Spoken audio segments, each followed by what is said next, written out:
ఈ ఉద్రిక్తతల నేపథ్యంలో పలువురు బీజేపీ నేతలను హౌస్ అరెస్ట్ చేశారు పోలీసులు. ఇందులో భాగంగా మల్కాజ్గిరి ఎంపీ ఈటల రాజేందర్ను పోలీసులు హౌస్ అరెస్ట్ చేశారు. ఈటల రాజేందర్ బయటకు వెళ్లకుండా ముందస్తు చర్యగా పోలీసులు మోహరించారు. బయటకు వెళ్లేందుకు అనుమతి లేదని తెలిపినట్లు సమాచారం. పరిస్థితి ఉద్రిక్తంగా మారకుండా ముందస్తు చర్యలు తీసుకున్నామని పోలీసులు తెలిపారు. మరోవైపు కామారెడ్డికి వెళ్తున్న రామచంద్రరావును పోలీసులు హౌస్ అరెస్ట్ చేయడాన్ని ఈటల తీవ్రంగా ఖండించారు. రాష్ట్ర అధ్యక్షుడిగా తన పార్టీ ఎమ్మెల్యేకు సంఘీభావం తెలపడానికి వెళ్లడం కూడా నేరమా అని ప్రశ్నించారు. గతంలో కేసీఆర్ ప్రభుత్వం ఇదే తరహా హౌస్ అరెస్టులతో ప్రజాస్వామ్యాన్ని దెబ్బతీసిందని, ఇప్పుడు సీఎం రేవంత్ రెడ్డి అదే విధానాన్ని అనుసరిస్తున్నారని విమర్శించారు. ప్రజాస్వామ్యాన్ని కాపాడాల్సిన ప్రభుత్వమే ప్రతిపక్షాలపై ఆంక్షలు విధించడం సరికాదన్నారు.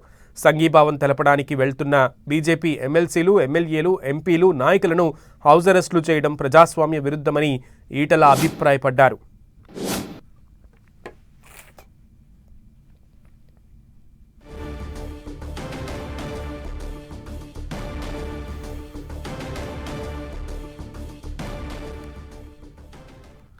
బీజేపీ నేతల హౌస్ అరెస్టుపై స్పందించారు కేంద్ర మంత్రి బండి సంజయ్. రామచంద్రరావును అరెస్టు చేయడం అన్యాయమన్నారు సంజయ్. రాష్ట్రంలో రౌడీ రాజ్యం నడుస్తోందని ప్రశ్నిస్తే కాంగ్రెస్ నేతలు దాడులు చేయడమేంటన్నారు బండి సంజయ్. తెలంగాణలో ఎమర్జెన్సీ రోజులు ప్రారంభమయ్యాయని చెప్పారు. ఎంఐఎం, కాంగ్రెస్ కలిసి అరాచకాలు సృష్టిస్తున్నాయని ఆరోపించారు సంజయ్.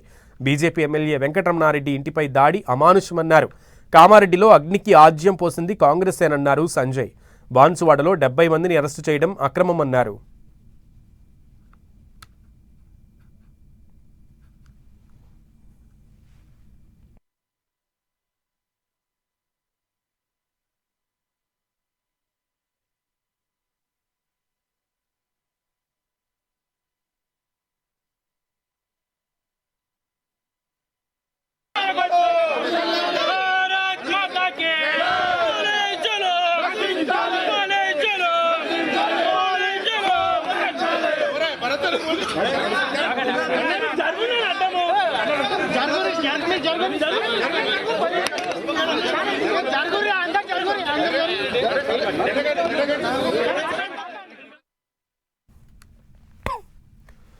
రామచంద్రరావు అరెస్ట్ను కేంద్ర మంత్రి కిషన్ రెడ్డి ఖండించారు. కామారెడ్డిలో నెలకొన్న పరిస్థితులపై కిషన్ రెడ్డి ఆందోళన వ్యక్తం చేశారు. తెలంగాణలో ప్రజాస్వామ్యాన్ని కాంగ్రెస్ ప్రభుత్వం దెబ్బతీస్తోందని ఆరోపించారు. ఎమ్మెల్యే వెంకటరమణారెడ్డిపై కక్ష సాధింపు చర్యలకు దిగుతున్నారని విమర్శించారు. కాంగ్రెస్ ప్రభుత్వం ప్రతీకార రాజకీయాలు చేస్తోందని కిషన్ రెడ్డి ఆరోపించారు.